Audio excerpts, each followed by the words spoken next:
Alright, welcome back to the Rebirth of Dave. This is, I'm not going to say what episode it is because I'm just going to make an ass of myself again and say the wrong episode and get all cocky. But it doesn't matter what episode this is. All that matters is that the episode is Dave Presents Back in Black 2020.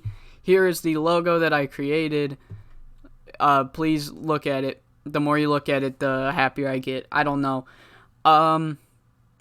Yep, we have 2 segments pre-booked, 2 matches. These are the 2 matches that were confirmed on TV. There will be more than 2 matches, trust me.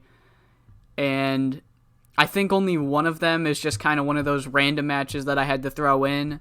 Like, there's no storyline reason for it. I tried to not do that for this pay-per-view, mainly because I don't like when it happens. I try to create stories, and when I just throw matches together, it's like, But I did that for a reason, and that reason was because I needed around 85% matches during this during this show, so I just needed to add that one match. There were too many angles, I guess.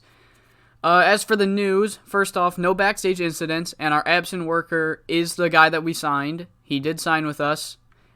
You can still enter this fucking shout-out contest if you want. Basically, the rules are, you get 1 comment per episode, and the wrestler was... Oh, yeah, there's probably people that didn't watch all the way to the end of that video. So we signed a wrestler that was on a written deal. There's your first hint. Your second hint is that he has at least 50 brawling and 50 hardcore. That's your second hint. And your third hint is that he's anywhere from the age of 18 to 50. So, there you go. And if you get the first person to guess it right before the guy debuts, I will showcase their comment when the guy debuts. There you go. If anyone can get it. So far, I've had 3 entries. Whether or not they're correct is up to you guys. If somebody gets it on this episode, I will still say that there is a shout out contest just so people keep guessing. I don't want to be like, oh, someone got it, and then, just have people change their fucking comment. Alright, I'm on a tangent. Let's talk about the news. Xavier Reckless is officially gone from the company, and although our new signee still has a month before his contract began, I didn't want to deal with Xavier Reckless anymore. He was our only real negative influence, so he's gone. And I wanted to get rid of someone to bring in this guy. Dutch Wilkes got a new move, and there was like a whole paragraph on the headlines for it, and I thought that was really funny. He's a guy in EILL. We won the Tri-State and the Southwest regional battles, and this time it said we will receive a 5% boost in attendance when I come to these regions. So, there you go. We're in the Tri-State for the show. Alright, there's that. And then we didn't have any We didn't have any backstage incidents for this episode of Dave. Yep, yes I am. Okay, I had to make sure that I didn't fucking mispress or something. Alright, let's get in. It's a shorter pay-per-view in terms of match lengths, mainly because the way my product is, I can't have matches go more than 15 minutes or else they get docked. And I also have a very old roster, so a lot of matches can't go more than 10 minutes. And in fact, I would have loved to have had this match main event, but I want the world title in the main event. At least right now, soon, very soon, I'm going to build up the Lord of the Rings titles so they can main event. But right now, I just want the world title to main event our pay-per-views. Alright, so we open the show. And like I said at the end of the last Danger Zone TV, just beating these 3 masked men in one-on-one competition isn't going to stop them. And the defenders knew that. So what have they done? They've handcuffed each of them. Akima Brave and Frankie Perez, they're in their street attire, so is Pablo, but Pablo, he's in the main event. And they're about to all load them and lock them into the back of a truck. When Pablo stops Akima and Frankie, he says, look, you two. Why did I try to make a fucking Mexican accent? Jesus Christ. Look, you two. I got you.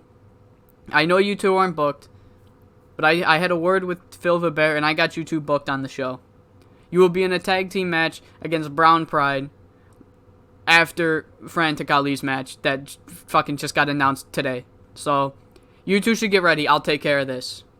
Akima Brave and Frankie are like, you sure, man? And he's like, yes, go. I got this.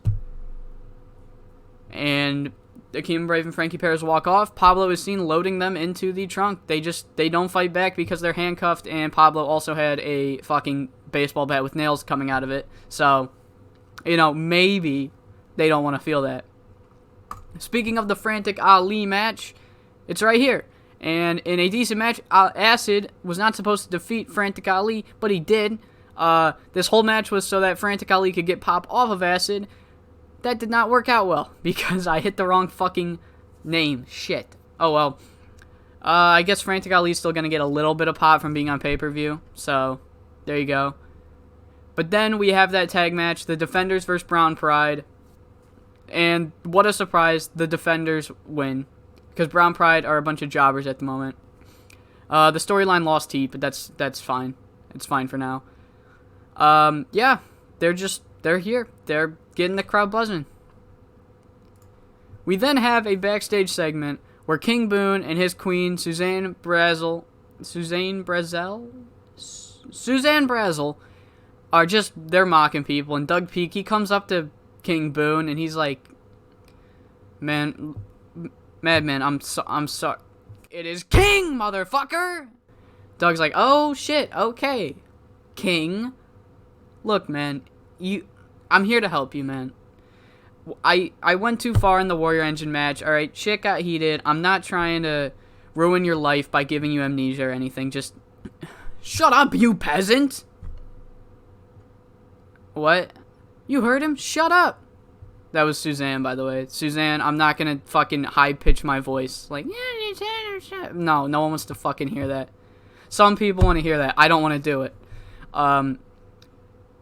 Suzanne's kind of like... So basically in this angle, Suzanne is basically trying to make King Boone think he's a king and trying to shoo away Doug Peak. For whatever reason, Suzanne wants King Boone to stay king. We don't know her motives yet, and Doug Peak needs to leave for his match. In his match, he beats Toma. There you go. Toma had a better performance because all of my lower card guys are better than the upper card guys. And next segment, we're in Phil Bear's office. Java busts down and feels like he sees his job. He's like, oh, fucking goddamn it. Ugh. What do you want, Java? Java comes in, he's like, give me a title rematch, man. Alright? Just give it to me. And Phil's like, no, Java, no. I need this, man. Java slowly gets on both knees. He's just, please, Phil, I'm begging you, Java. Phil, with his head in his hands, is just like, alright. I'll give you a title rematch if you can defeat Bradford Peverill. Alright, just go out there and beat him, and I'll give you another shot, alright?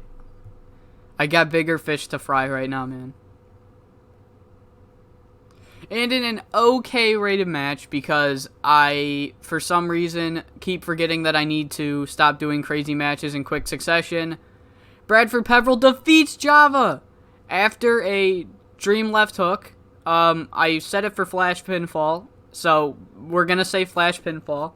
Bradford Peverill scores the upset over Java, and surprisingly, Java did not bitch to me. Despite being hated by the crowd, he is a nice guy. Why do they hate him? Fuck Dave. Then in our next segment, Tennessee William, we're outside, and Tennessee William is forcing Tribal Warrior to wash his car after, well, Tribal Warrior could not beat Chris Caufield. Tennessee's just egging him on. It's going almost a little too long, it seems. Tennessee's just like, oh, you missed a spot right there. Come on, Tribal Warrior, you need to become Tribal Washer. And Tribal Warrior starts to have enough. He does that thing that every middle school kid does where he pretends like he's about to punch you and he never does. But Tennessee William falls for it and he flinches and his legs go up a little. And Tribal Warrior sees this. And he's like, you little fucking shit. You aren't crippled at all. And then Tribal Warrior proceeds to smash Tennessee William's car with Tennessee William. So yes, Tennessee William has been faking this injury the whole time just to avoid having to stand up for himself. And I need to make sure. I think the tag title match is next. If it is, there's going to be a black screen here. Alright, so the reason it's a black screen is because I want to run through the spots of the match for this one and the, whatever it is, the main event, before, because, they're big matches, and I was going to do this, and the only reason it's a black screen is because I forgot if that was the last angle before this match. So, the McWades and Flex and Pecs, they're in the ring. And this is an ordinary Dave match with no tags. And just fucking carnage, We start the match off. The McWades look to be blindsided. The Flex and Pecs almost pull off that trick that every WWE heel team does, where they just assault them before the match. But the McWades have been wrestling for a long time, and they outsmart them with this. McWades managed to get the upper hand to start the match. And the McWades begin to dominate until Flex Garcia rolls out of the ring, manages to pick up a 2x4 wrapped with barbed wire, and just rips, like the McWades I imagine wrestle with their flannel on. He is wailing on them and rips their flannel to shreds with this barbed wire. Blood is from the McWades are going everywhere.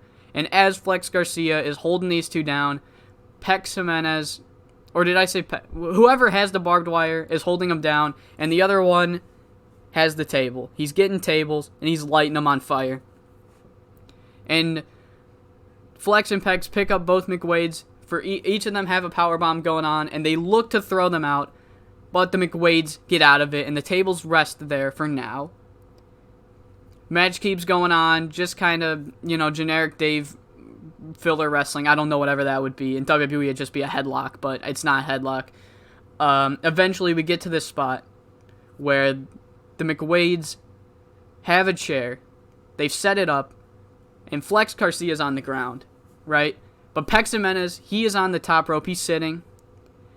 Dallas McWade picks him up, fucking power bombs him right onto this chair that's in the seated position. Flex Garcia tries to get up, but Dean McWade picks Flex Garcia up and puts him through that table that's on fire. And the McWades look to have the match. They got the 1, 2. No. Pecs Jimenez kicks the fuck out. The crowd is in shock. The McWades look to pick him up for their finisher, but Pecs Jimenez gets out of it, and he rolls out of the ring, and he's just doing the coward heel thing, where he's running around, gets massive heat with Dave, picks Flex Garcia up, but both McWades do a dual suicide dive, miss. They miss Flex and Pecs. Flex throws Dean McWade into the ring, hit the muscle tussle, and pick up the victory. Flex Garcia and Pecs Jimenez retain. And here's the segment. Flex Garcia carried as always. The McWades lose. They're not allowed to challenge for this tag team title as long as Flex and Pecs hold it. Segment got a 63. I thought it would do better, and I honestly think it's going to do better than our main event, mainly because it can only go 10 minutes. Chris Caufield can no longer go more than 10 minutes. But yeah, Flex and Pecs retain. And we have one more segment before the final main event. And it's Pablo Rodriguez and Chris Caufield. They're warming up. They're getting ready for the match. And Chris Caufield starts to look around. He's like, dude, where are Perez and Brave? And Pablo's like, maybe they're guarding the truck? Do you want to go look for them? I don't know where they are. I'm not their fucking dad. Chrissy's like, no, I'm pretty sure they're fine. I wouldn't think they'd be just, off. You're wondering. I don't know. Maybe they left. Pablo's like, probably. All right, let's go. And they head out to the match. And the camera pans over outside of the locker room. And you just see Akima Brave and Frankie Perez beaten on the ground. They're out cold. No one knows what happened to them. But the match has to go on anyway. And don't worry, I won't do another black screen. I just had to do it that one. I'll stay it on this screen. So the match between these two, it's pretty good. It's really good. Since it only goes 10 minutes, I say for the first 9 minutes, it's 50-50. It's really even. And Chris Caufield looks to get the upper hand. He's about to hit his fucking dreamer driver when Pablo Rodriguez disoriented. He can't really reverse the move, but you can see him. He's clearly waving on something. He's pointing at the ramp and he's waving something on. Chris Caufield hits the dreamer driver, or whatever the fuck it is, and all of a sudden, Masked Man 1, 2, and 3 come out.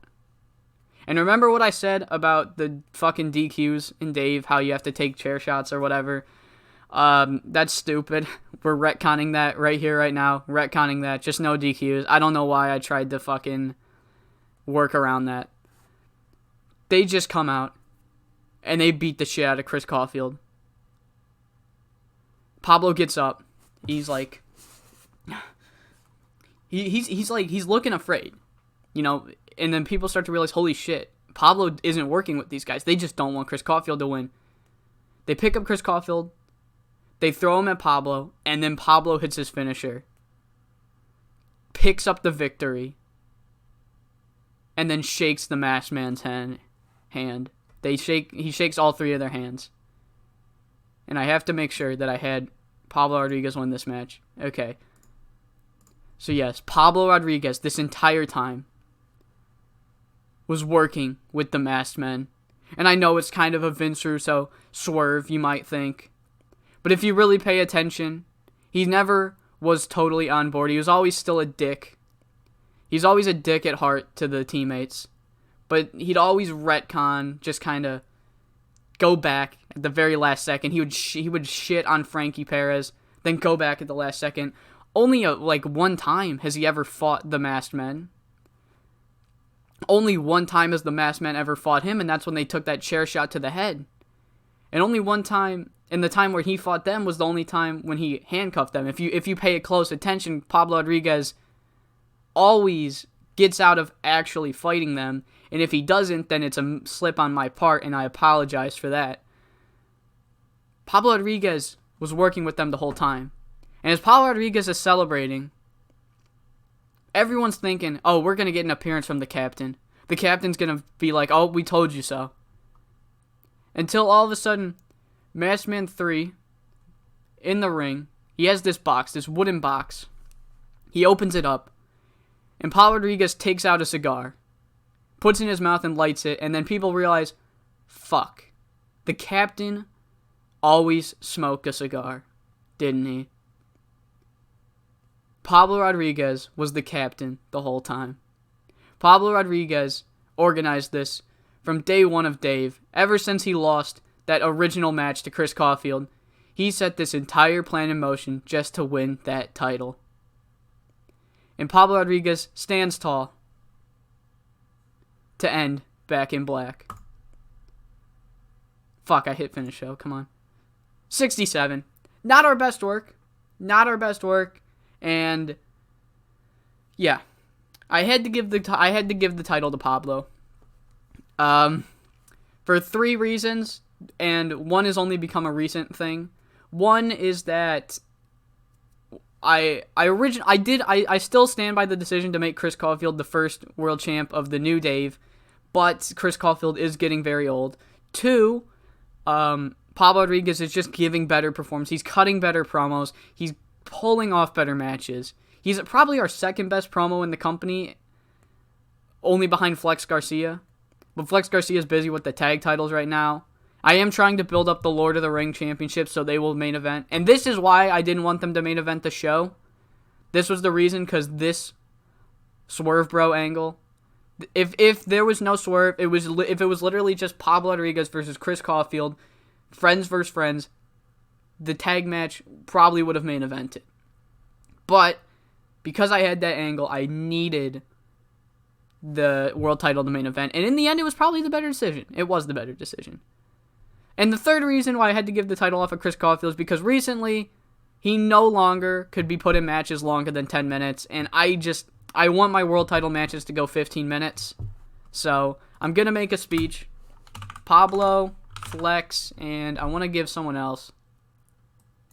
Java, because he took that job for me very... He actually took the job for Bradford Peverill to no complaints, and Bradford is lowest on the company, So I'm going to tell Java he's awesome for doing that. Was happy, seem pleased. That is Dave, Back in Black 2020. I hope you enjoyed. And I hope it's... Okay. I hope it's still recording. I hit something. I don't know what that was. If shit just hiccuped in the recording, that's because I hit something. Like I was saying, I hope you enjoyed.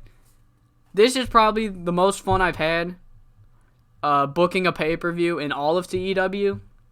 I'm going to check these emails, make sure there's no spoilers. There are no spoilers. 95,000 viewers for a pay-per-view? That's really good.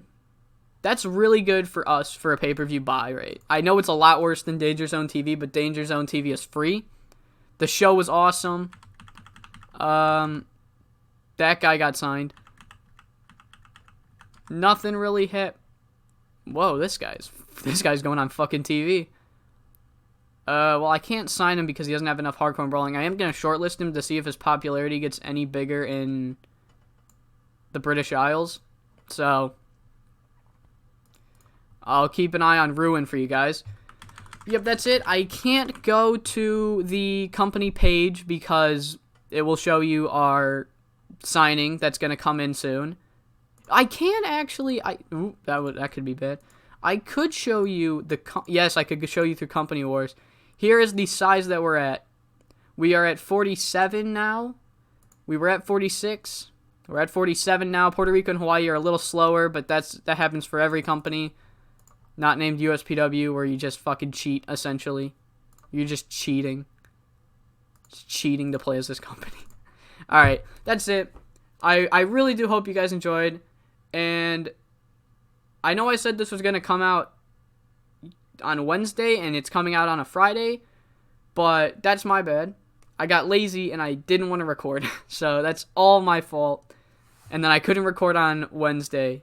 So I'm recording this on Thursday, and I'm going to get it up by tomorrow. So I will see you guys in episode, I think it's 16. I could be totally wrong, and we're on episode 29. But I'll see you in the next episode of Danger Zone Television.